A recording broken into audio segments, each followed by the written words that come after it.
delighted to be with you today. I see a lot of friends, I see a lot of familiar faces. I also see a lot of new people as well.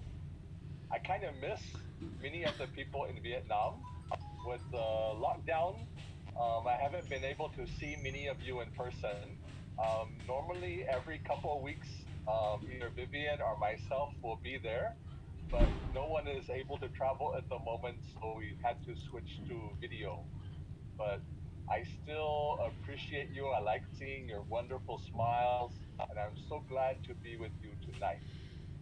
Um, I've been with Success Resources for 19 years, and when I came to Success Resources, I actually came with a different degree. I changed my business to something new, and I learned was able to learn from a lot of incredible speakers. You've probably heard of Success Resources. We bring in Anthony Robbins, Robert Kiyosaki, some of the world's greatest speakers and trainers. And even though I have a graduate degree, I also learned so many things from so many different speakers because they're all specialists. They teach you things that the school doesn't normally teach you about business, about life, about how to be successful.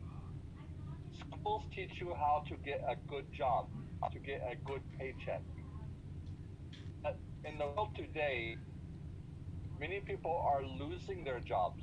They don't have a paycheck because they went to school and they learned how to be a good employee, but they didn't learn how to be successful in life. So today, I'm going to share with you some of the things I've learned. There's so many speakers that I've learned from. I will share with you some of the lessons I've learned, talk about a little bit about the situation in the world today, and then also share with you about how MyAladdin can be something that is a great and incredible opportunity for you in the world today. I'm going to share my screen now. Could you let the host, could you allow me to share my screen?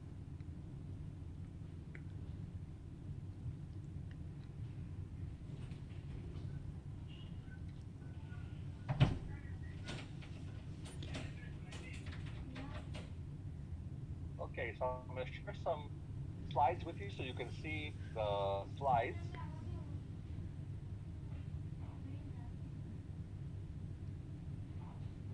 Can everyone see the screen? Okay. This is me with Robert Kiyosaki. I spoke a little bit about some of the lessons I learned from Robert Kiyosaki last year. He's very famous as the author of Rich Dad, Poor Dad. And one of the most powerful lessons I learned from Robert Kiyosaki is about cash flow, about creating things that put money into your pocket. Um, he says that there's a difference between rich people and poor people. Poor people spend time to get a paycheck, and then they use the paycheck to buy things that they want and things that they need. But he says rich people have a different mindset. Rich people earn a paycheck so that they can buy assets, and then assets are generating revenue or cash flow so that they can buy the things that they need. So they may invest in property, they rent the property, then they use the property rental to actually generate income. And so they're not just working from day to day, they're actually creating businesses, they're creating investments that will continue to add money even if they don't have a job. So that was one of the biggest lessons I learned from Robert Kiyosaki. Don't just work for a paycheck, but take the money that you earn when you're working and use that money to actually invest in assets that will actually generate money even when you're not able to work. And so now in the current crisis, I have assets that actually put money into my pocket even though I'm not able to work. But um, many people lost their jobs and cannot work, so they have no money at all. So even if I were to lose my job, I would still have income. And that's a pretty powerful lesson for you as well. Don't just earn a paycheck because a paycheck is not reliable. You need to also have a business. You need to also have investments that continue to put money into your pocket so that you can live even in a time like this. This is another speaker that I've learned a lot from. His name is J. Abraham. He's known as the world's number one marketing guru. He's the highest paid marketing person in the world. One of his most famous books is Getting Everything You Can Out of All You Got. But he's a very, very creative thinker. Many times in life, it's the creative thinking that will actually make you successful. And so many of you have a mobile phone in your pocket. Many of you probably have heard in the US, two of the biggest mobile phone companies are AT&T. Another one is Sprint. But Sprint used to be a very small company and they were trying to compete with AT&T. And they came to Jay Abraham and asked him for his advice on how they can compete with one of the biggest phone companies in the world. And Jay Abraham gave them a very interesting idea. He said, "Why don't you give them the telephone for free? Or give the telephone at a very low price and then force them to have 1 year or 2 year telephone plans with your company.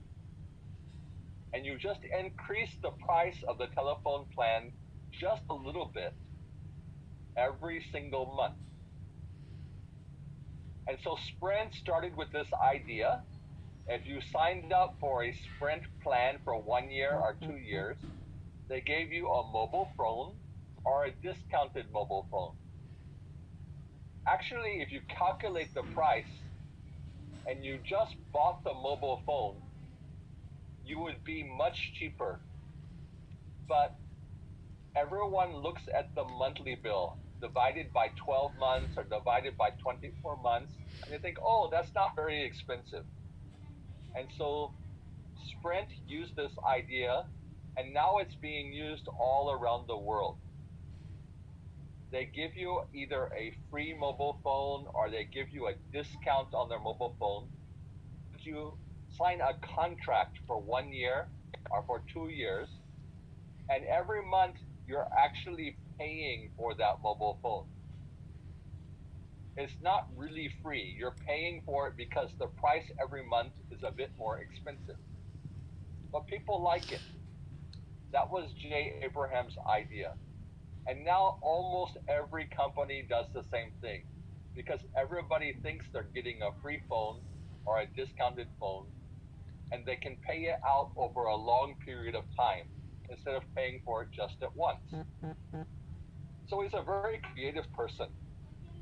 I've mentioned him in some of my presentations before because he says there's only three ways to grow any business. This is another powerful lesson I learned from him. He says there's only three ways that you can grow a business: increase the number of clients. In other words, you need to get more customers.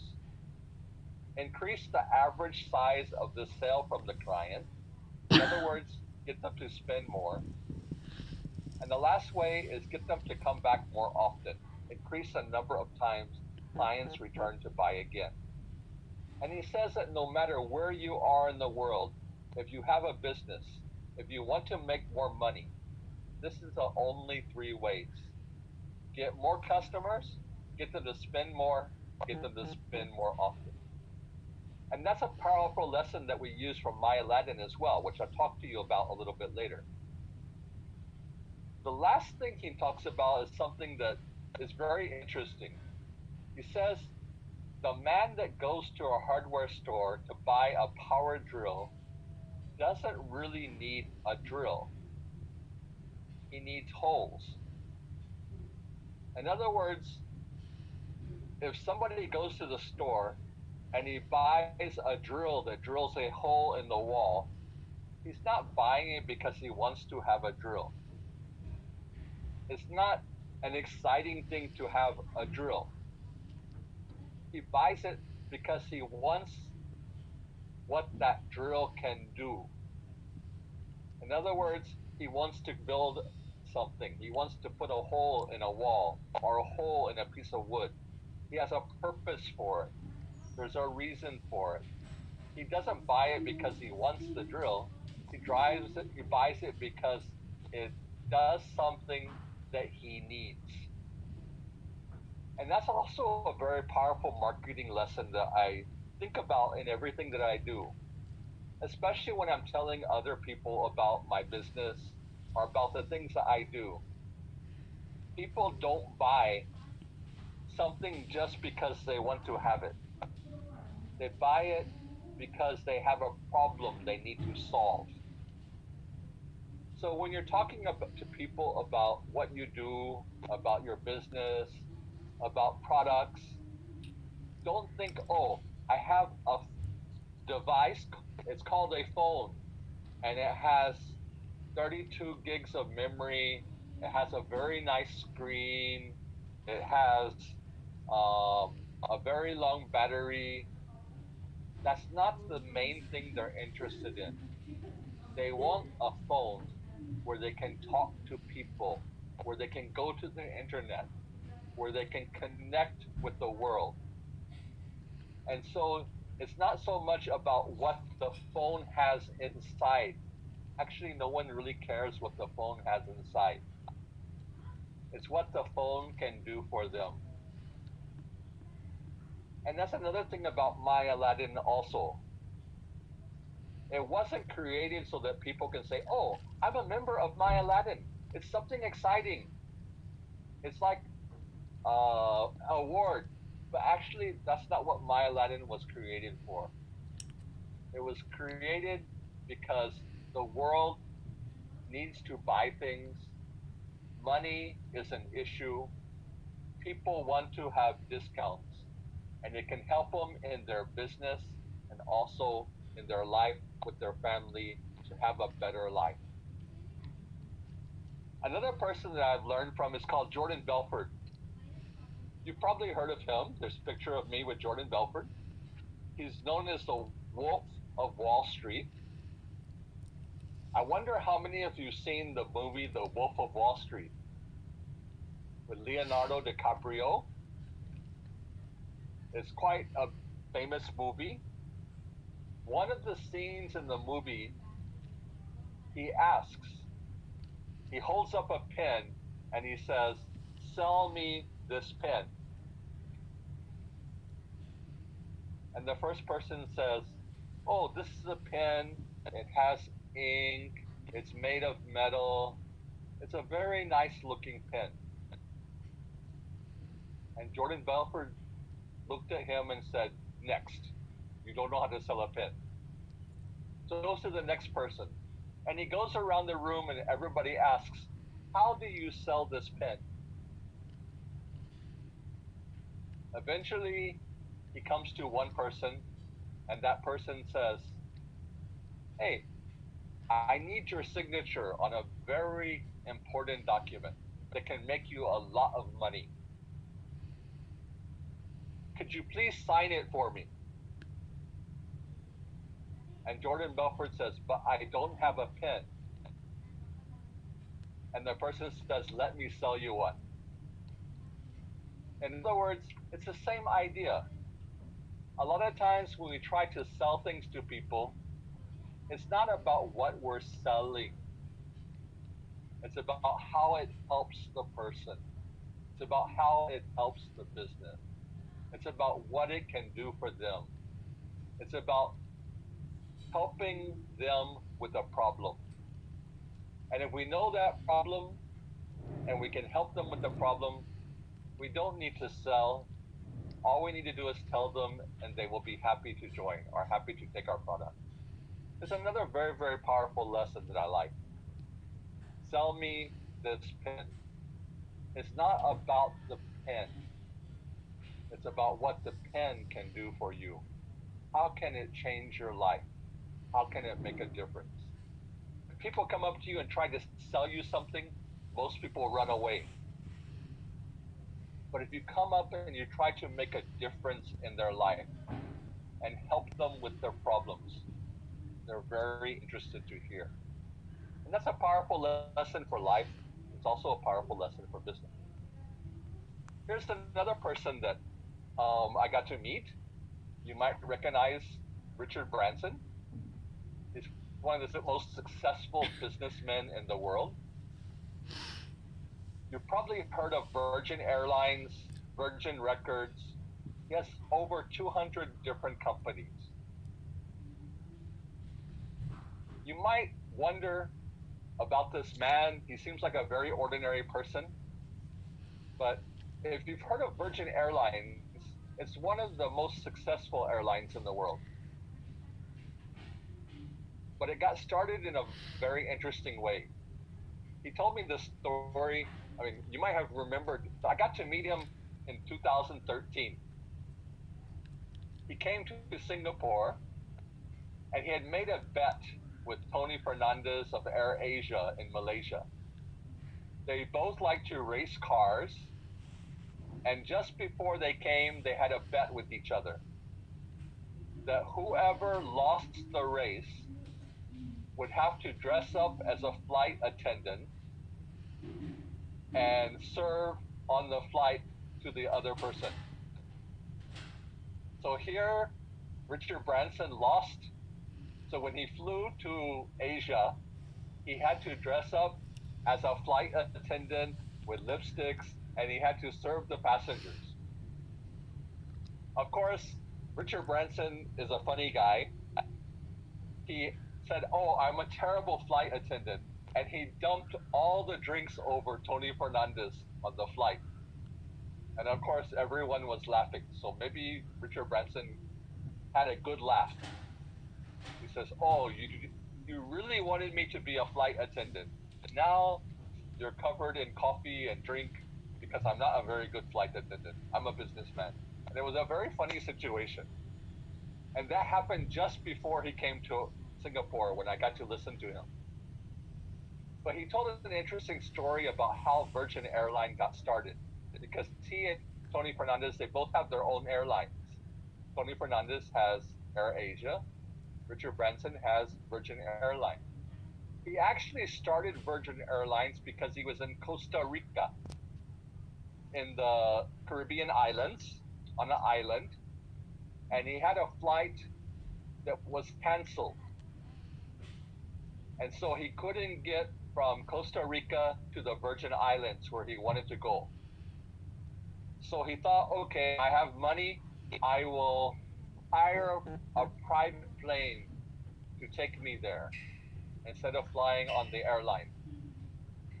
And then he bought the private plane, and it cost at that time about 2,000 over US dollars for the private flight from one island to the other island. But there was a lot of other people in the airport who also had the same flight canceled. And so he divided out and he said, this airplane has 20 seats.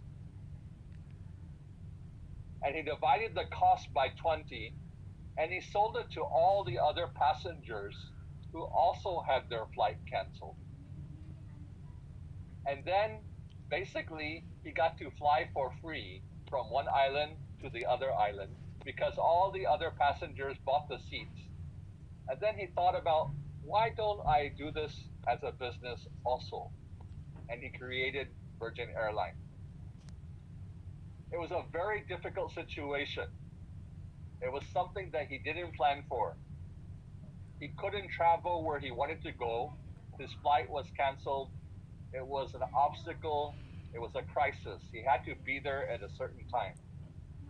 But he took that crisis and created an opportunity out of it. And by thinking a little bit differently, he actually was able to help some other people at the same time with the same problem. He was able to make a little bit of money and pay for his own flight, and he was able to get where he needed to go. Because in the face of crisis, he was looking for opportunity. He says if someone offers you